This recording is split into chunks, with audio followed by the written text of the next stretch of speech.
BNR gold and diamonds తరుగు తక్కువ బంగారం ఎక్కువ. ఇప్పుడు మన వైజాగ్ లో జూలై 24న గ్రాండ్ ఓపెనింగ్. ఏంటి డల్గా ఉన్నాడు, ఇలా అయిపోయాడేంటి, అయ్యో పాడైపోయాడేంటి ఫేసు, అదేం గడ్డం పెంచుకున్నాడేంటి, ఏమైనా డిప్రెషన్లో ఉన్నాడా? ఎగ్జాక్ట్లీ అదే అనుభూతున్నా. ఏంటి నీకు తనకి ఏమైనా భేదాభిప్రాయాలు ఉన్నాయి అలాంటివి ఇంకా రకరకాలు వచ్చేస్తుంటాయి. చెప్పలేరు. ఇప్పుడు ఒకళ్ళకంటే చెప్పగలుగుతాను. అవును, ఉన్న పార్టీ దీంట్లో ఒక 100 మందికి 200 మందికి ఎక్కడ చెప్తారు. బట్ స్టిల్ అందరూ అడగరు. బట్ సుమకి ఇది కొంచెం హ్యాండిల్ చేయడం కష్టమే కదా? లేదు తనకి ఈజీయే, అలా పట్టించుకోదు, వెంటనే ఏదో చెప్పేస్తుంది. నాకే కొంచెం ఇబ్బంది. ఇప్పుడు లేనిపోని ఇది కదా, నాకు భయం. ఇదేంటి ఇలాంటి న్యూస్ వచ్చేస్తుంది, ఇదేంటిది, నేను పెట్రిఫై అయిపోతా. అదేలే, ఇది దిస్ ఇస్ నాట్ రైట్ అని చెప్పేసి నాకు కంగారు ఇన్ ద సెన్స్ కోపం. ఇలాంటి న్యూస్ వచ్చిందేంటి, ఎవరికి తెలుసు అని, అసలు ఏం తెలుసు అని, ఇలాంటి రకరకాలు మీ ఇద్దరి మధ్య వచ్చేసాయని. అసలు అంటే బేసిక్గా ఇప్పుడు నాలాంటి వాళ్ళకి ఎవరైతే మీ ఫ్యామిలీ గురించి బాగా తెలుసో మాకే స్ట్రేంజ్గా ఉంటుంది. ఏంటి ఇలా రాస్తున్నారు, వాళ్ళిద్దరికి భేదాభిప్రాయాలు వచ్చాయి, విడిపోయారు, అసలు వాళ్ళ మధ్యలో అడ్డుగోడలు వచ్చేసాయి, ఇంకా రకరకాల పిచ్చి హెడ్డింగ్లతో. అది మీరు ఎట్లా రిసీవ్ చేసుకుంటారు? అంటే అది ఒకవేళ మా ఫాదర్ మదరు అప్పుడున్నప్పుడు వచ్చుంటే అది ఇంకా బాధగా ఉండేది. వాళ్ళు పోయారు కాబట్టి పర్లేదు. కానీ మా ఫ్యామిలీ ఉంది కదా, ఇంకా మిగతా బాబాయిలు వాళ్ళు ఊళ్ళలో ఉన్న వాళ్ళు ఉన్నారు కదా, మరి వాళ్ళు అదేంటిది ఏమైంది కంగారు పడుతున్నారు. అరే మనకు తెలియలేదే ఏం జరుగుతుంది. వాళ్ళేదో ఇప్పుడు పెద్దరికం లేకపోతే ఒక కన్సర్న్ వస్తుంది కదా, 100%. ఏంటి ఏమైనా సాల్వ్ చేయాలా, మధ్యలోకి వచ్చాను, ఏమీ కాలేదండి ఏంటి అది చెప్పడానికి మనకి ఇంకా అది చాలా డెలికేట్ ఇష్యూ ఫ్యామిలీ దగ్గర కదా. మరి మిగతా ఫ్రెండ్స్ దగ్గర ఏంటి ఇలా వచ్చిందంటే అది పట్టించుకోకు, అది పెద్ద ఇదేం కాదని చెప్తాం. ఇది ఫ్యామిలీ దగ్గర అనేసరికి అయ్యో అలాంటిది ఏం లేదు బాబాయ్, అలాంటిది ఏం లేదు పిన్ని, ఇవి చెప్పడానికే టైం పట్టదు. రికార్డు తయారు చేసుకుని పెట్టుకోవడమే అంతే. మళ్ళీ రికార్డు వినిపించడమే, ఓ టెంప్లెట్ రెడీ చేసి మా ఇద్దరి మధ్యన ఏ ప్రాబ్లం లేదు, మేము హ్యాపీగా ఉన్నాం, మీరు వర్రీ కాకండి. అందుకే మధ్యలో రీల్స్ వస్తున్నాయి చూడండి. మొన్న మధ్యన సుమ యుఎస్ వెళ్ళి వచ్చింది, తనకు రీల్ చేయాలనిపించింది. అంతకుముందు తర్వాత చేయాల్సినవన్నీ ముందు చేసేసింది. తర్వాత సరదాగా ఎందుకో ఇలా చేయాలనిపించింది, చేద్దామా రాజా అని. సరే చేద్దామన్నాం. అది వైరల్ అయింది. అది దానివల్ల తెలుస్తుంది అందరికీ, ఓకే కలిసి ఉన్నారు. అంటే చాలాసార్లు ఇలా చేయాల్సి వచ్చింది. అంటే మధ్యలో రీల్స్ కానివ్వండి, మధ్యలో ప్రోగ్రాములు నేను అటెండ్ అవ్వడం కానివ్వండి, దానికోసం ప్రత్యేకంగా అంటే మేము కలిసే ఉన్నాము అని తెలియడం కోసం. అందులో ఏమో మధ్యలో ఎక్కడో ఏడ్చింది చూసారా, ఆల్రెడీ ఉన్న దాంట్లోంచి ఏడ్చింది. నాకు నేను ఆగని సుమ కన్నీళ్ళు, కుటుంబంలో కలహాలు, ఇలాంటివన్నీ చాలా. ఇక్కడ కాదు సార్, ఇక్కడతో కాదు, వీళ్ళకి ఇప్పుడు ఈ న్యూస్లు వచ్చిన తర్వాత, ఈ న్యూస్లు ఇది రాకముందు చెప్తున్నా, ఈ రాకముందు ఇప్పుడు ఎక్కడో మేము ఒక ఎల్ఎన్టీలో ఉన్నాం. మా ఫాదర్ వాళ్ళు పైన ఉన్నారు అపార్ట్మెంట్లో. అంటే మరి ట్రిపుల్ బెడ్రూమ్ ఫ్లాట్స్ అంటే సరిపోదు కదండి, పిల్లలు పెద్ద పైన ఉన్నారు. మా అత్తగారు ఎదురుగా ఉన్న అపార్ట్మెంట్లో ఉన్నారు, మేము ఇక్కడ ఉన్నాం కింద. అక్కడ వాళ్ళు ఉంటారు కదా, మిగతా ఇరుగు పొరుగు ఇంకొకళ్ళు వాళ్ళు ఏదో ఇంకో రకంగా న్యూస్ మాట్లాడుకుంటారు కదా. ఇదే పిచ్చాపాటి ఉంటుంది కదా, కిట్టి పార్టీలు ఇంకోటి ఇలాంటి వాళ్ళు, కిట్టి పార్టీలు. నిజం, నేను చెప్తుంది వాస్తవం. అక్కడి నుంచి యుఎస్కి వెళ్ళింది న్యూస్. మా ఫ్రెండ్స్ అక్కడి నుంచి ఫోన్ చేశారు, ఏంటి మీకేమైనా ఫ్యామిలీలో ప్రాబ్లమ్స్ ఉన్నాయని.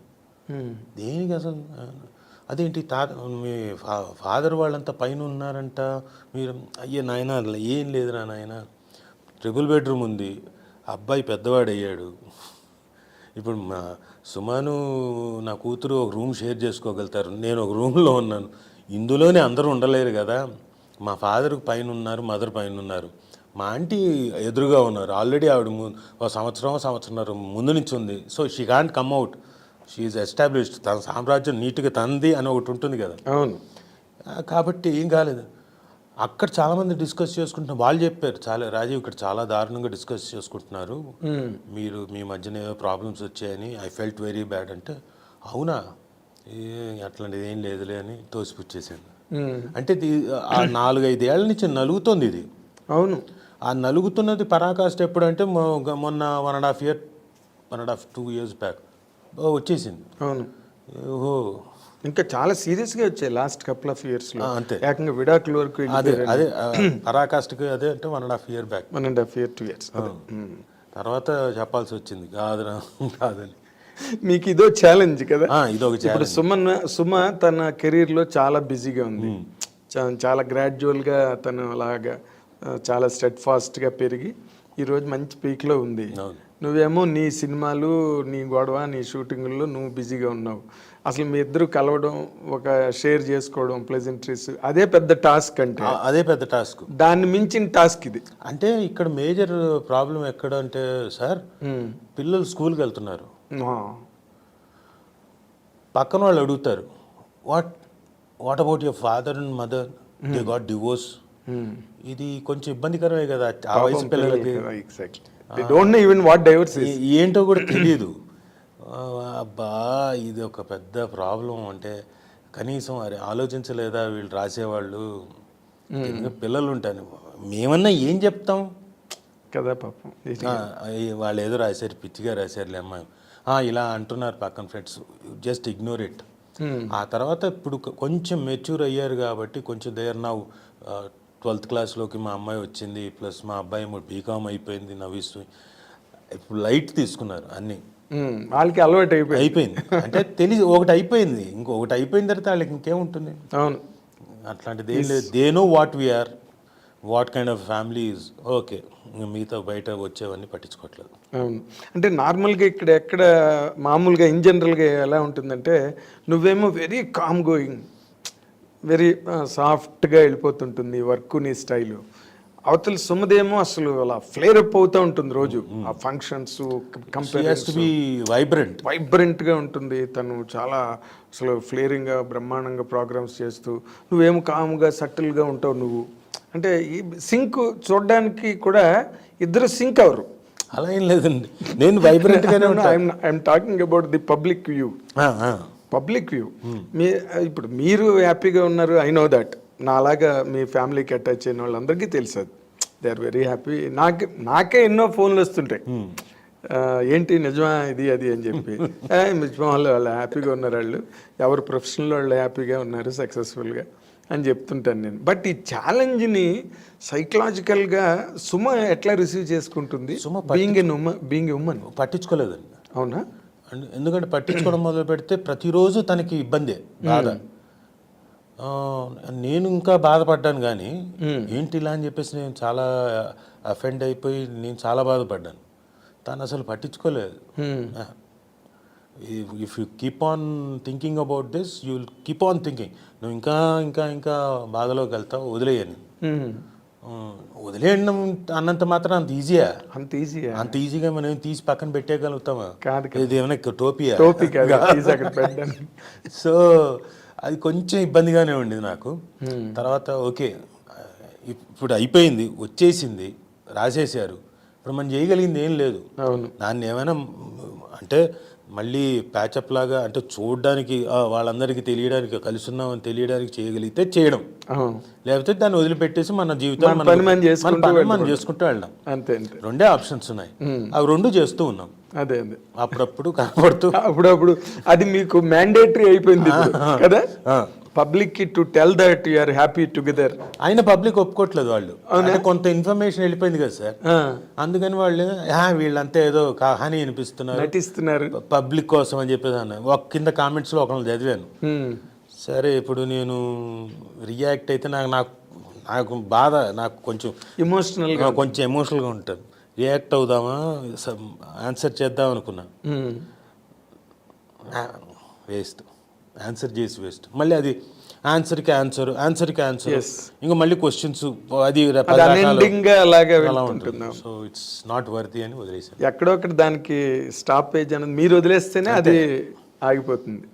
ఇన్ జనరల్గా అంటే 2 ప్రొఫెషనల్స్ ఇన్ ఏ హోమ్, అలా ఇన్ ఏ హౌస్, మీరు ఇద్దరు ఒకరి కెరీర్ కోసం, ఒకరు ఏదైనా అంటే పర్సనల్ అడ్వైజులు ఇచ్చుకోవడం కానీ, లేకపోతే దాన్ని ఎట్లాగా ఆర్గనైజ్ చేసుకోవాలి అలా ఏమైనా మాట్లాడుకుంటారా, లేకపోతే ఎవరి కార్యక్రమం వాళ్ళు? అయ్యో లేదండి, డెఫినెట్గా జరిగేటప్పుడు తన ప్రోగ్రామ్స్ నేను చూస్తుంటాను. చాలా ఎఫెక్టివ్గా ఉంటాయి. క్యాష్, అంతకుముందు స్టార్ మహిళ, అవన్నీ. స్టార్ మహిళ తను మానేసేటప్పుడు నేను చాలా బాధపడ్డాను. అంటే ఎమోషనల్గా ఒక 13 ఏళ్ళు దాంతో కనెక్ట్ అయి ఉన్న లేడీ లిమ్కా బుక్ ఆఫ్ రికార్డ్స్లోకి వెళ్ళింది. And I think she will definitely అవన్నీ కరెక్ట్ సబ్మిట్ చేస్తే గిన్నిస్ బుక్ కూడా వస్తుంది. సో 13 ఏళ్ళు కష్టపడింది. Every day 4 episodes. నేను చెయ్యలేదు, కానీ నేనే అంత ఎమోషనల్గా ఫీల్ అయితే తను ఎంత ఎమోషనల్గా ఫీల్ అయ్యి ఉండాలి కదా. అంటే తనకున్న రీజన్స్ తనకున్నాయి. అంటే డ్రైన్ అయిపోయింది ఎనర్జీ. అంటే మిగతా ఉన్నాయి, ప్రోగ్రామ్స్ ఉన్నాయి, అఫ్ కోర్స్ అవన్నీ చెయ్యాలి కొంత. ఎందుకంటే కూతురు she is coming in to teens, so now she has to focus on her అని చెప్పేసి షీ లెఫ్ట్. నేను అది గ్రహించలేదు. నువ్వు ఎందుకు వదిలేయడం, చెయ్యి అని నేను. అదే ఈ యాంగిల్ నీ మైండ్లో నాకు మైండ్లో లేదు. ఎందుకు వదిలేయడం, చెయ్యి అని నేను అంటే, లేదు నాకు తెలియదులే అని. సరే నీ ఇష్టం అని. అప్పుడు బాధ అనిపించింది. ఆ ఫేర్వెల్ వీక్ మొత్తం అంతా స్టార్ మహిళ. అలాగే క్యాష్ మారిపోతున్నప్పుడు అది బాధ అనిపించింది. అయ్యో బ్రహ్మాండంగా ఉంది కదా, ఎందుకు ఇప్పటికిప్పుడు తీయను అంటే, లేదు దే వాంటెడ్ టు రీవ్యాంప్, కొత్త కొంచెం ఏదో ఒకటి రీవ్యాంప్ చేయాలనుకున్నారు, అందుకని.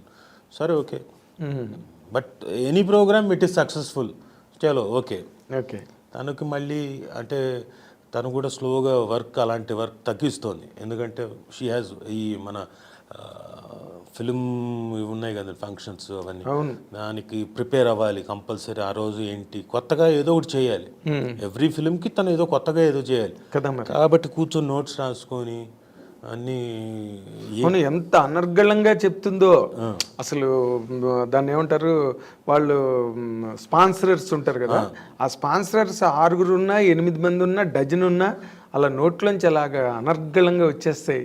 అంటే ఎంత హోంవర్క్ చేసి ఉంటుందా అనుకుంటాను నేను. ఖచ్చితంగా నేను అనగానే ఒకరోజు అన్నా కూడా, అసలు ఏం తింటావు సుమా ఇంటి దగ్గర నువ్వు అని, అంతలాగా మాట్లాడడానికి హౌ మచ్ ఆఫ్ ఎనర్జీ పైగా ప్రిపేర్ అవుతుందండి బాగా. కాకుండా తనకి ఒక 2-3 4 ఉన్నారు.